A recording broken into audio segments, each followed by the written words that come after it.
Meu Deus, que lugar maravilhoso, que atmosfera. Aleluia, você está sentindo o Espírito Santo aqui nessa noite? Que alegria, glória a Deus, glória a Deus. Hoje eu quero compartilhar uma palavra com você.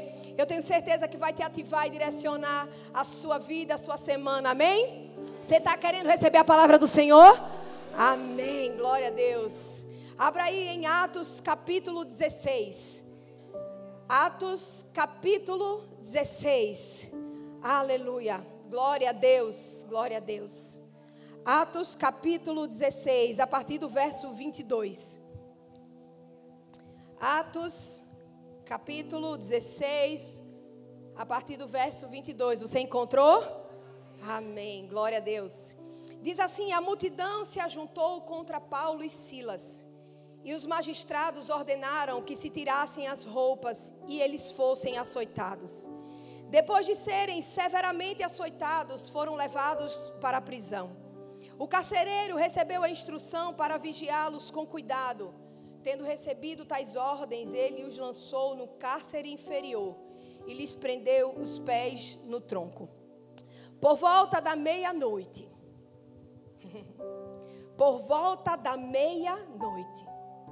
Paulo e Silas estavam orando e cantando hinos a Deus, e os outros presos os ouviam. De repente houve um terremoto tão violento que os alicerces da prisão ficaram abalados. Imediatamente todas as portas se abriram e as correntes de todos se soltaram. Amém? Só até aí. Quero começar um pouquinho essa história hoje falando de como eles foram presos. A razão pela qual Paulo e Silas, eles tinham sido presos é porque eles estavam cheios do poder do Espírito Santo. Eles estavam pregando, ensinando a palavra. Se você for ler esse capítulo, nos versículos anteriores, você vai ver que havia uma mulher, que ela era tomada do espírito de adivinhação, uma mulher que podia prever o futuro. E ela caminhava, acompanhava Paulo e Silas e ficava em todo o tempo falando sobre eles. E nesse momento, nessa caminhada, Paulo e Silas decidem libertar aquela mulher. Paulo ora por aquela mulher e o espírito sai dela. Aquela mulher, ela foi livre daquele espírito de adivinhação. Mas o que aconteceu foi que as pessoas ganhavam dinheiro com essa mulher. Tinham pessoas que apoiavam essa prática dessa adivinhação nessa mulher, porque ganhavam dinheiro com ela. E aquelas pessoas que antes ganhavam dinheiro com aquela mulher, elas ficaram muito chateadas, porque Paulo e Silas oraram por aquela mulher e ela foi liberta. E eles disseram: prendam esse homem. Eles diziam: Paulo e Silas, sejam presos, porque vocês estão causando problemas. Vocês estão fazendo coisas que são diferentes do nosso costume. Veja, Paulo e Silas não estavam causando problemas, eles estavam libertando uma mulher. O que eles chamavam de problema, na verdade, era a libertação da vida de alguém. Deixa eu dizer uma coisa: nem todo mundo vai comemorar a sua libertação. Mas está tudo bem se eu mesma posso celebrar a minha. Aleluia. Algumas pessoas, elas não te amam pelo que você é, mas pelo que você era, pelo jeito que você tinha. Elas amam aquilo que você podia dar a elas. Elas amam o controle que elas tinham sobre você. A história dessa mulher é real. Quando eles viram que eles perderam aquele poder, aquele espírito de adivinhação, eles mandaram prender Paulo. Paulo e Silas agora são lançados na prisão porque estava fazendo o certo. E eu quero falar e perguntar: quantas pessoas aqui estão passando por coisas difíceis, fazendo a coisa certa? Quantas pessoas aqui estão vivendo alguma circunstância difícil porque escolheram o certo?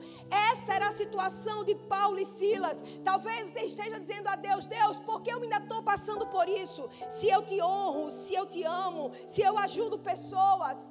Paulo e Silas, eles foram maltratados, espancados e colocados na prisão apenas por ajudar uma mulher. Deixa eu dizer uma coisa: Deus tem um jeito de nos desafiar. Talvez você esteja aqui dizendo: Deus está me desafiando, Ariana, nessa noite. Talvez você esteja dizendo: Deus, porque você ainda não resolveu o meu problema? Deus, porque você ainda não tirou esse vale da minha vida? Mas deixa eu declarar uma coisa para você: está chegando a estação do de repente.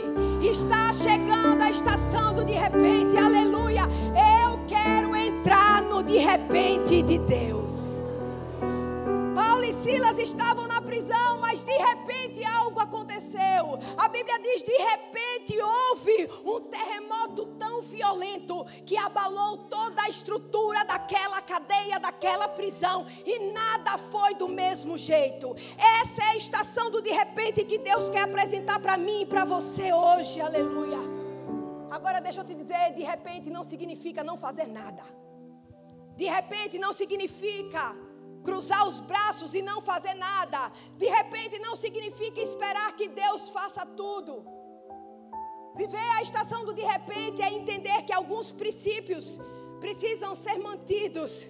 Assim como Paulo e Silas aplicaram esses princípios, e por isso aquela noite se tornou inesquecível. A noite do de repente. Já pensou se essa é a noite do teu de repente? Já pensou se amanhã você acorda com uma ligação onde o seu problema está resolvido? Já pensou a América ligando para você e dizendo: eu não sei o que aconteceu, mas no seu último tratamento, eu não sei o que aconteceu, mas no seu último exame não está dando a mesma coisa de antes. Eu não sei o que foi que aconteceu. Talvez essa pode ser a sua noite do de repente. Talvez amanhã o banco ligue para você e diga: eu não sei o que aconteceu, mas sua dívida foi cancelada. Meu Deus, de repente um terremoto aconteceu. Mas o que foi que Paulo e Silas fizeram para viver aquela noite inesquecível? Uma das coisas que você precisa aprender: que você é quem define a atmosfera da sua prisão. Os problemas não podem definir a atmosfera da sua vida. O inimigo pode te causar dor, mas você não pode dar a ele o controle da atmosfera da sua vida. Paulo e Silas estavam na prisão, mas quem dominava a atmosfera da prisão não era o causador de problema, mas o solucionador de problema. Deus te colocou numa prisão não foi porque Ele não te ama, porque na prisão você é solucionador para a vida de pessoas. Paulo e Silas estão acorrentados, foram chicoteados, foram humilhados, estão nus, presos, acorrentados. Mas eles são a solução da vida dos outros prisioneiros. Quando você e eu estamos numa prisão, quem ainda tem o controle somos nós. A história de Paulo e Silas me mostra que eles estão na prisão, mas eles ainda dizem: quem domina esse céu sou eu. Na sua enfermidade, quem domina o céu da sua vida ainda é você. Na sua falta de dinheiro, quem domina o céu da sua vida ainda é você. Naquilo que aconteceu que você não esperava, quem ainda domina o céu da sua vida é você. Eles estão presos, eles estão humilhados, mas eles ainda se posicionam, têm uma atitude de alguém que domina o lugar do problema. Eu aprendo com Paulo e Silas que são eles que definem o ambiente mesmo estando preso. E essa é uma razão porque muitas pessoas nunca vivem o de repente, porque elas vivem o problema, elas entregam o domínio do problema na mão de Satanás e ainda deixa Satanás dominar elas. A partir de hoje, você sai daqui com uma revelação diferente para a sua vida. Quando você sair desse culto, depois daquelas portas, você tem que trabalhar diferente nas suas guerras, nas suas prisões. Uma coisa que eu gosto de falar: a revelação que você não tem é a experiência que você não vive. Depois de que Deus mandar para você hoje aqui, você não pode mais lutar suas guerras da mesma forma. Quantas pessoas aqui não foram feridas? Tem alguém aqui que nunca foi ferido pela vida? Mas quantas pessoas aqui deixaram a ferida, a dor, abalar sua vida, roubar sua paz, atrapalhar sua alegria, interromper sua família, abalar sua reação, dominar o seu ambiente? Eu sou assim mesmo porque tudo aquilo me aconteceu. Ariana, você nem sabe do que me aconteceu e você também não sabe do que me aconteceu. Mas eu continuo aqui, louvando, dizendo a Deus que Ele é bom, que Ele é bom, esperando o de repente na minha vida. Paulo e Silas, apesar da prisão, ainda tinham um controle da situação. Eles não admitiam que o problema assentasse no coração deles. Paulo e Silas sabiam como superar o que as pessoas fizeram com eles. Ei, deixa eu dizer uma coisa. Eles estavam presos, não eram porque eles eram ruins, ou porque eles tinham cometido alguma coisa errada. Eles foram orar e libertar uma mulher, e por isso agora eles estavam presos. Talvez você está dizendo: Ariana, o que aconteceu na minha vida é muito injusto. Ei, deixa eu dizer uma coisa, muita coisa na vida é injusto. Mas quem é você diante da sua prisão? Você é consumido por ela ou você reina sobre ela? Porque eu estou lendo a história de 2 homens que estão reinando na sua prisão. Nós somos igreja do Senhor, suficientemente fortalecidos pelo Espírito de Deus para vencer nas nossas prisões. Paulo e Silas estavam na... Pode aplaudir que é para o Senhor. Se for para mim, você não aplaude não, mas se for para Jesus, aplauda. Paulo e Silas estavam na prisão, mas eles ainda tinham controle da situação. A primeira coisa que você tem que fazer diante do problema é deixar o inimigo saber que você ainda tem o controle dela. A Bíblia diz: deu meia-noite, Paulo e Silas não estavam remoendo a situação. Meia-noite, Paulo e Silas não estavam murmurando. Deu meia-noite, Paulo e Silas não estavam desesperados. Deu meia-noite, Paulo e Silas não estavam tomando remédio para dormir. Deu meia-noite, Paulo e Silas não estavam tomando antidepressivo. Deu meia-noite e esses homens estavam cantando e orando, cantando e orando, cantando e orando. Deu meia-noite, Paulo e Silas não estavam remoendo a dor. Paulo e Silas não estavam dizendo: aquele me feriu, aquela me feriu. Eles estavam dizendo: ei, eu não tenho tempo para ter rancor. Eu não tenho tempo para guardar nenhuma ofensa no meu coração. Igreja, nós não temos tempo para guardar ofensa mais. Jesus está voltando. Os ofendidos não vão para o céu. Os ofendidos têm o amor roubado do coração. Os ofendidos têm roubado o seu potencial. Ei, Deus está dizendo: está na hora de se curar. Porque eu estou lendo a história de 2 homens que estão presos, chicoteados, maltratados, aprisionados. Mas ao invés de eles estarem ressentidos, eles estão orando e cantando. Se isso não for controle do seu problema, eu não sei o que é. Isso é um dos grandes problemas da gente não viver o de repente. Nós não superamos as situações e nem liberamos as pessoas que nos feriram. Deixa eu dizer uma coisa: perdoa hoje. Libera perdão hoje. Resolve esse mal entendido aí dentro de você. Mas Ariana, a pessoa não merece. Quem merece é você ser livre. Porque quem não perdoa, dorme com o ofensor, acorda com o ofensor, almoça com o ofensor, janta com o ofensor, toda hora está grudado naquele que ofendeu. Se liberta hoje. Perdoa hoje. A Bíblia diz que meia-noite Paulo e Silas oravam e cantavam. Eu sei que é difícil dar um verdadeiro louvor quando você está ofendido.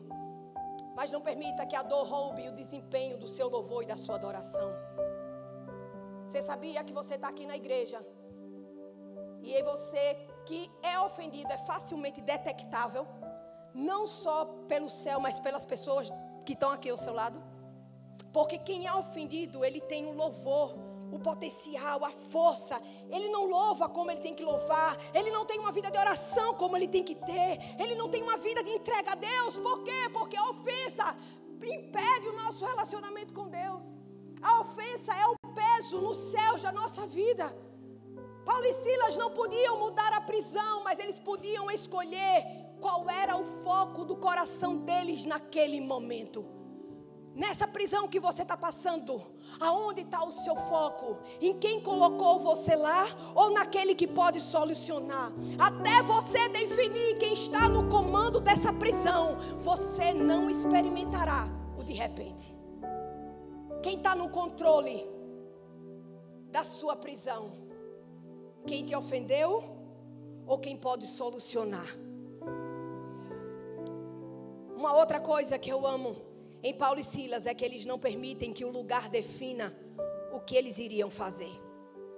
Paulo e Silas não permitiam que o lugar onde eles estavam moldassem o que eles iriam fazer. Ei, gente, a Bíblia diz que eles foram jogados na prisão, no cárcere interior. Sabe o que é o cárcere interior? É o subsolo do subsolo do subsolo. É o lugar mais baixo da prisão. É o lugar mais longe da prisão. É o lugar mais frio da prisão. É o lugar mais inóspito, mais solitário, mais sombrio, mais escuro, mais estéril. É nesse ambiente onde Paulo e Silas estão orando, e eles estão lá decididos: eu estou aqui no cárcere inferior, mas o cárcere inferior não me tem. É fácil louvar quando a gente está no topo, mas poucos louvam a Deus quando estão no fundo.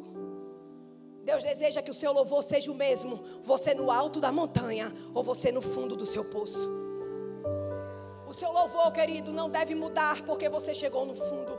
E eu declaro em nome de Jesus que Deus está ativando o teu louvor novamente. Deus está ativando as suas palavras novamente. Deus está ativando a sua vida de oração novamente. Deus está ativando aquilo que você perdeu por conta da luta, por conta do vale, por conta da prisão embaixo, aquela prisão inferior, aquele lugar estéril da sua vida. Deus está dizendo: eu estou ativando um louvor novo no meio do coração do meu povo. É hora da gente dizer: Deus, sim, eu estou no fundo do poço, mas eu não vou mudar o meu louvor, Deus. Eu não vou. A gente precisa chegar lá no fundo do poço com a mesma posição, com a mesma atitude de Paulo e Silas, dizer: Deus, está tudo difícil aqui, mas tudo que eu preciso é você. Tudo que eu preciso aqui é você. Eu sei que a meia-noite vai chegar. Quem crê que a meia-noite vai chegar? O de repente, ele não acontece só porque você espera. O de repente acontece por aquilo que você faz. O de repente, vou dizer de novo, o de repente não acontece só porque a gente espera. O de repente está condicionado por aquilo que eu faço. Por isso que a Bíblia diz que Deus é um Deus que vê. Deus é um Deus que contempla. E Ele está vendo dois homens açoitados, humilhados, aprisionados, que podiam murmurar, que podiam falar, que podiam dizer: Deus, eu vou deixar tudo, eu não vou sair mais daqui para pregar evangelho nenhum. Depois disso que está acontecendo com a minha vida, eu não quero mais nada. Não, eles não estavam assim. Eles estavam orando e cantando. Deixa eu dizer uma coisa: quando você parar de pensar em quem causou a dor em você e se concentrar em quem resolve a dor, o de repente chega. Eu não vejo dois homens acorrentados querendo vingança. Eu não vejo dois homens acorrentados querendo fazer justiça própria.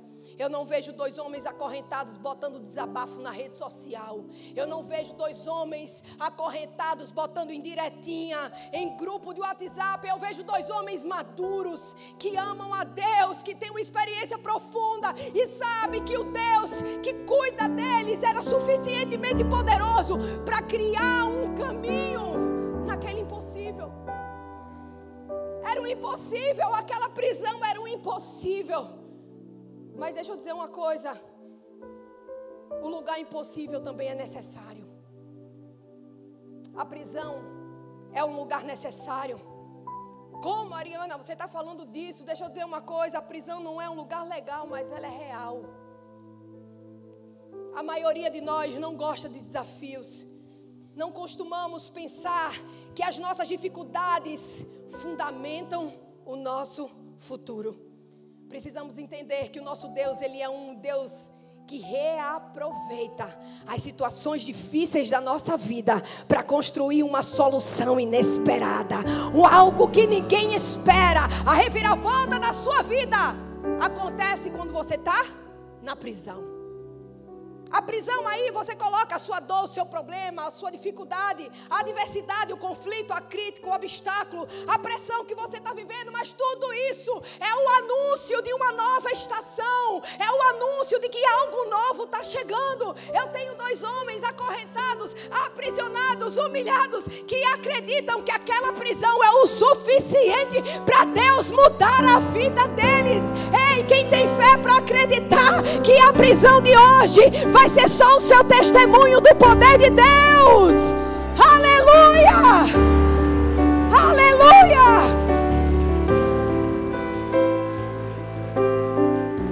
A prisão de hoje faz parte do testemunho. Normalmente o avanço ele vem vestido de luta, querido. Normalmente o seu crescimento vem vestido de luta. E essa luta serve a um propósito que você não pode ver.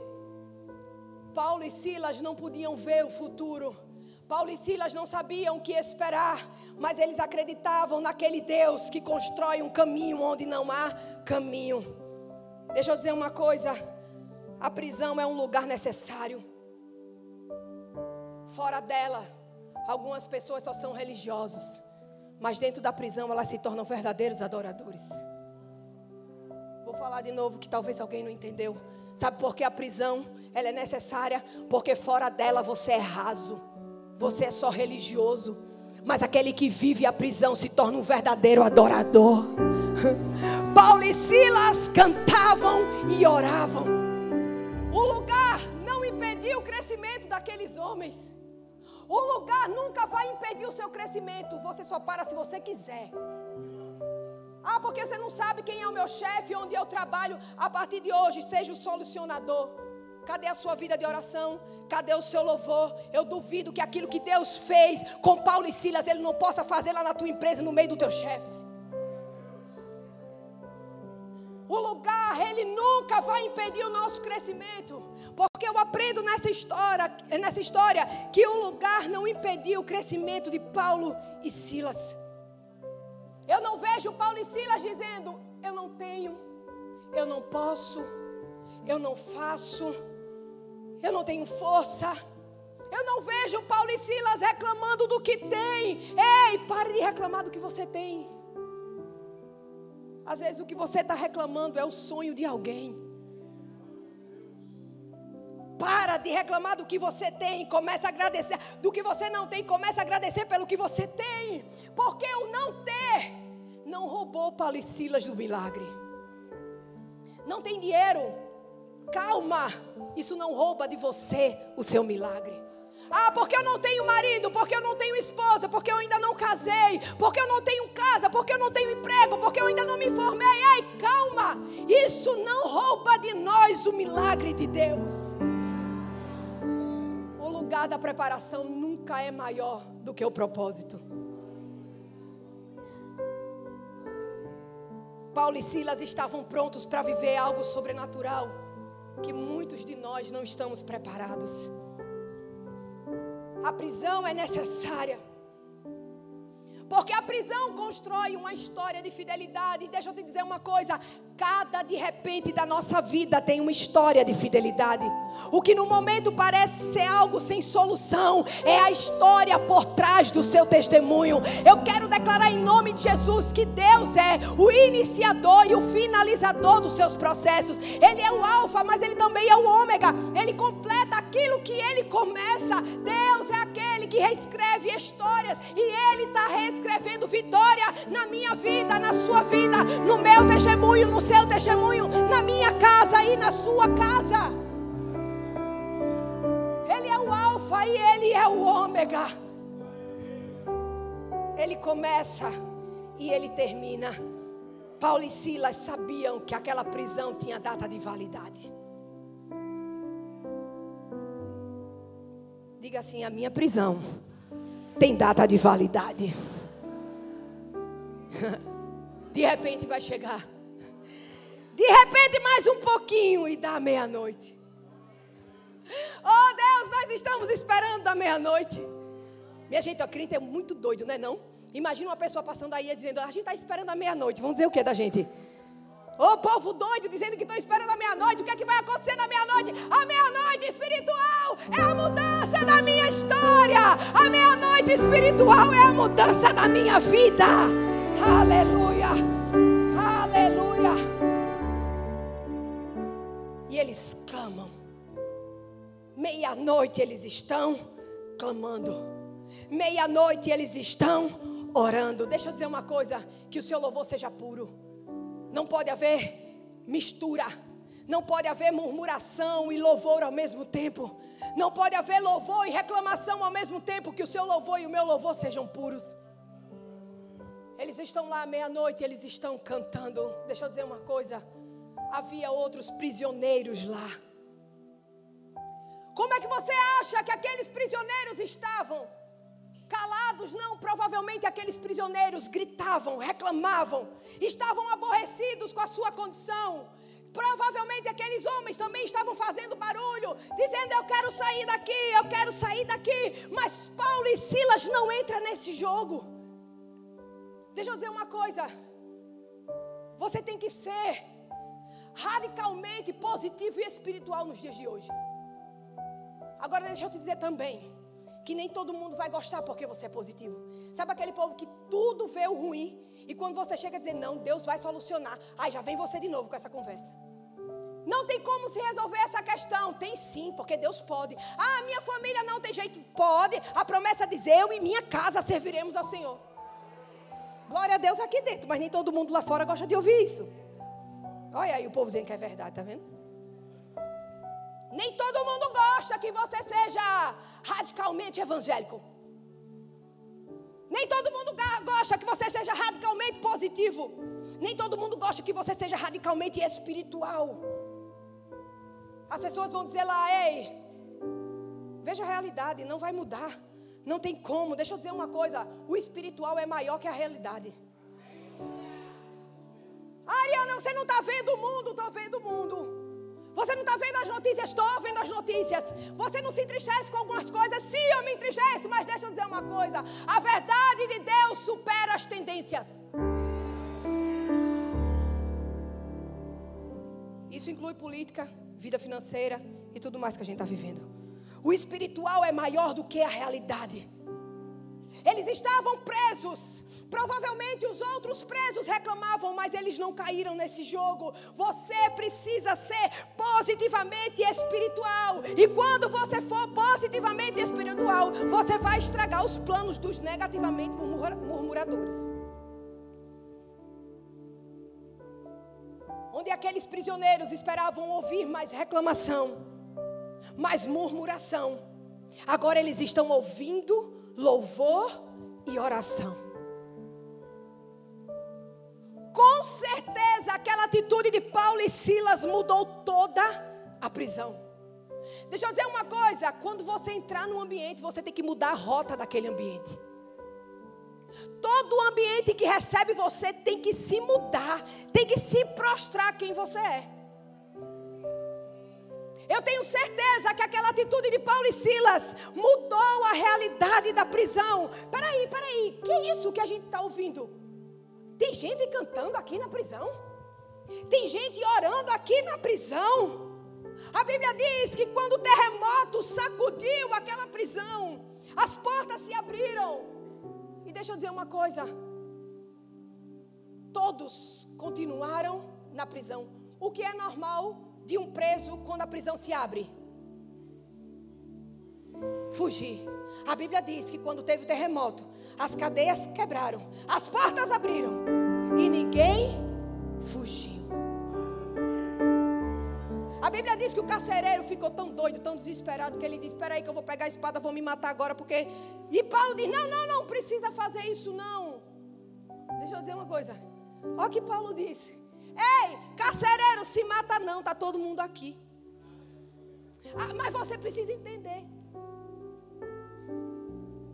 Paulo e Silas estavam no cárcere interior. Como é que ele disse: está todo mundo aqui? Porque na hora do problema todo mundo correu para Paulo e Silas. Ele diz: ei, não precisa se matar, está todo mundo aqui. Quando as portas se abriram, eles não fogem, eles se aproximam de Paulo e Silas. Na hora do fogo cruzado da empresa, quem é que o teu chefe procura? Na hora do problema da tua família, quem é a pessoa que ele vai procurar? Porque a Bíblia diz que quando o cárcere foi balançado, eles correram para perto de Paulo e Silas. Deixa eu dizer uma coisa: a gente gosta de estar perto de quem tem fé. A gente gosta de estar perto de quem louva, de quem tem oração, que tem palavra de Deus na boca, que tem abraço quentinho do Espírito Santo. A gente gosta de correr para quem carrega a essência de Deus. Que você seja o Paulo e Silas do lugar onde Deus te colocou. Você é Paulo e Silas, jovem, na sua faculdade. Você é Paulo e Silas na sua escola, adolescente. Você é Paulo e Silas no seu trabalho. Você é Paulo e Silas na sua vizinhança. A quem as pessoas vão recorrer quando tudo se abalar, igreja. Cantamos aqui que a perseguição não parou a igreja. Nada pode nos parar. Nada, nada, nada, nada. As pessoas gostam de andar com os carregadores de boas notícias.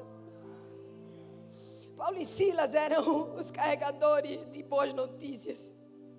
Todos os prisioneiros correram para se juntar com Paulo e Silas. Essa não era a reação esperada. Deixa eu dizer uma coisa. Não espere reação natural quando você prepara um ambiente para o sobrenatural. Você está todo dia, todo domingo vindo para a igreja. Você acha que você está fazendo o quê? Você está preparando um ambiente sobrenatural sobre você, sobre a sua casa, sobre aquilo que você tem orado, tudo aquilo que você tem apresentado ao Senhor. A reação natural era todo mundo fugir, todo mundo correr, mas todo mundo fica, todo mundo permanece. Não espere o que é natural quando você prepara um ambiente sobrenatural. Paulo e Silas, naquela oração, naquele louvor, eles estavam preparando um ambiente sobrenatural. Meu Deus, a ponto de nenhum prisioneiro querer sair daquele lugar. Será que estava aconchegante a presença de Deus? Será que estava bom aquele lugar quando Paulo e Silas começaram a cantar e orar? Meu Deus, a ponto deles não quererem sair. A nossa vida é esse socorro para o mundo. A sua vida, homem, é esse socorro para a sua família. A sua vida, mulher, é esse socorro para a sua família. Foi algo tão inesperado, que nem o carcereiro aguentou. O carcereiro disse: ei, Paulo, eu não estou entendendo o que aconteceu aqui. O que é que eu faço para ser salvo mesmo? O carcereiro estava dizendo: Paulo e Silas, quem é esse Deus que vocês estavam cantando aí? Quem é esse Deus que vocês estavam orando aí?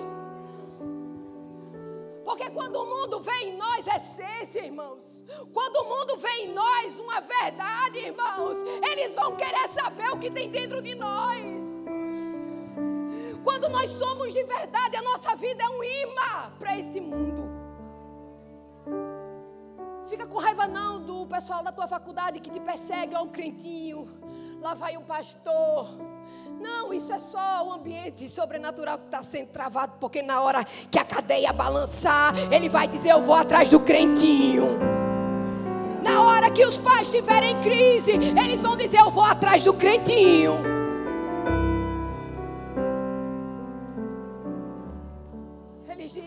Ele diz: ei, Paulo, o que é que eu faço para ser salvo? Quem é esse Deus que vocês estavam cantando? Deus está dizendo: ei, o que eu vou fazer na sua vida vai ser algo inesperado, vai ser de repente, vai ser algo tão novo que as pessoas vão dizer: rapaz, eu nunca ouvi um milagre ser feito desse jeito. As pessoas vão dizer: ei, quem é essa mulher, meu Deus, que foi traída, abandonada, que o marido deixou, que o marido morreu, que perdeu a empresa e ainda continua assim cheia de fé, levantando a mão e adorando a Ele? Quem é esse homem que depois de tudo que passou, de uma depressão, de uma perda, ainda vem para a igreja no domingo, levanta a mão e dá glória a Deus? Meu Deus, é a estação do de repente que está chegando na nossa vida, e Deus está preparando tudo para meia-noite chegar. Aleluia. Eu declaro em nome de Jesus que o que Deus vai fazer em nossas vidas nunca aconteceu antes. Isso é a estação do de repente. O que Deus vai fazer comigo, o que Deus vai fazer com você, nunca foi feito antes, porque nunca se havia abalado uma prisão como foi abalado com Paulo Paulo e Silas. Essa é a estação do de repente. O que Deus fará, as pessoas vão dizer: nunca eu vi uma coisa dessa. Eu nunca vi uma solução dessa para um problema desse. Eu nunca vi uma mudança de vida para alguém assim, meu Deus. Deus está dizendo: eu estou prestes a fazer o que nunca foi feito antes. Lá em João 9, a Bíblia fala sobre um cego de nascença, onde os discípulos perguntam a ele: Rabino, mestre, quem foi que quem pecou, ele ou seus pais? E aí Jesus diz: nenhum nem outro, é para que a minha glória seja manifesta. E aí Jesus vai lá, cospe no chão, faz uma lama, passa num olho do homem e diz: vai se lavar em Siloé. Quando ele vai e se lava, ele é curado. De repente. Nunca foi feito até esse dia. O que Deus fará na minha vida, o que Deus fará na sua vida, até o dia que for feito, nunca se viu antes. Aleluia! E as pessoas não acreditaram, disseram: oxe, é ele mesmo aquele que pedia esmola? É aquele mesmo que pedia esmola? Sim, sim, é ele. Algumas pessoas olhavam para ele e diziam: não, parece com ele, mas não é. Mas o cego dizia: sim, sou eu. Eu era cego de nascença e fui curado. Deus está dizendo: o que eu fiz na vida de Moisés, ninguém nunca tinha visto antes. O que eu fiz na vida de Daniel, ninguém nunca tinha visto antes. O que eu fiz na vida de Noé, de Débora, de Ana, ninguém nunca havia feito antes. Aleluia. É esse Deus que quer tocar nas nossas vidas, porque Ele é o Deus que cria a saída e a solução onde é tudo impossível. Pode ficar de pé, querido.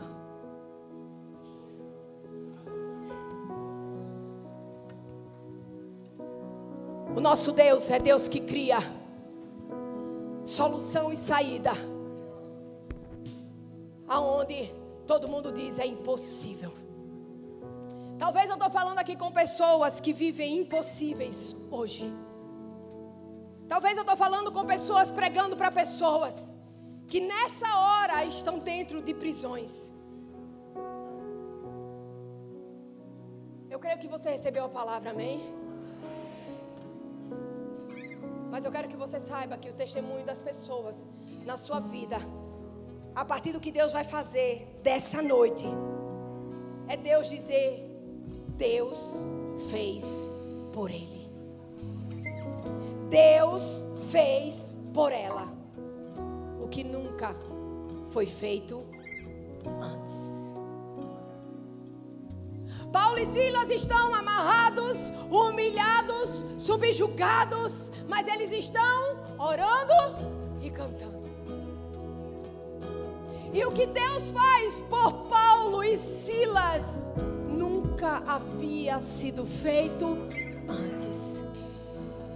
E a Bíblia diz que eles saem daquele lugar.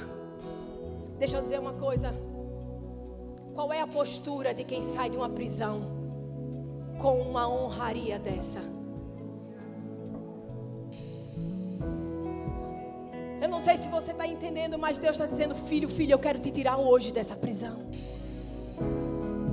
Você não está entendendo, mas eu vou mandar o terremoto, eu vou sacudir as suas estruturas. Não é para você sofrer, é para você saber quem eu sou aí nessa prisão.